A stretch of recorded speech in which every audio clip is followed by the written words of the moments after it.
ஓம் சாந்தி. அவ்யக்த சபிகை 23 ஜூன் 2026. பாப்தாதா இன்னைக்கு சொல்லி கொடுக்குறாங்க. जो जैसे कर्म करता है वैसा उनका नाम भी पड़ता है. யார் எத்தகைய கர்மங்கள் செய்கிறார்களோ அது போன்று அவர்களுடைய பெயரும் வெளிப்படுகிறது.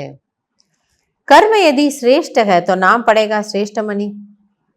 ஆக நான் செய்யக்கூடிய கர்மங்கள் சிரேஷ்டமானதாக உயர்வானதாக இருக்கிறது என்றால் அப்ப எனக்கு என்ன பேர் கிடைக்குமா? श्रेष्ठमणि அப்படின்னு எனக்கு ஒரு பேர் கிடைக்கும். श्रेष्ठमणि बनने के लिए मन वाणी कर्म में सरलता और सहनशीलता यह दोनों गुण आवश्यक है.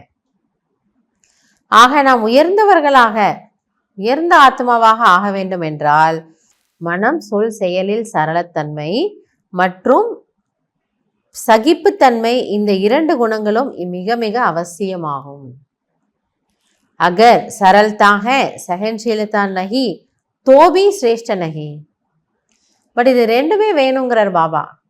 நான் சரளமாக இருக்கிறேன் ஆனால் எனக்கு சகிப்புத்தன்மை இல்லை.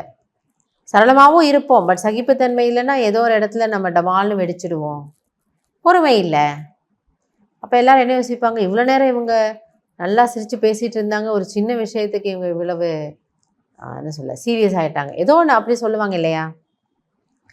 इसलिए सरलता और सहनशीलता दोनों साथ साथ चाहिए. அதனால பாபா புரிய வைக்கிறாரு, சரளத்தன்மையும் வேண்டும், அதன் கூடவே நம்மிடம் சகிப்புத்தன்மையும் வேண்டும்.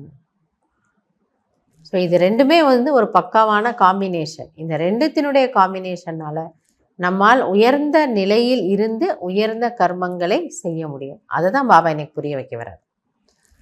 ஆக இந்த குணங்கள் எல்லாம் ஒன்றுக்கொன்று தொடர்புடையது.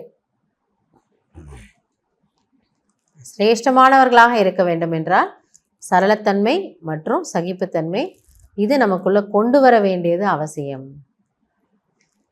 நல்லது. ஓம் சாந்தி.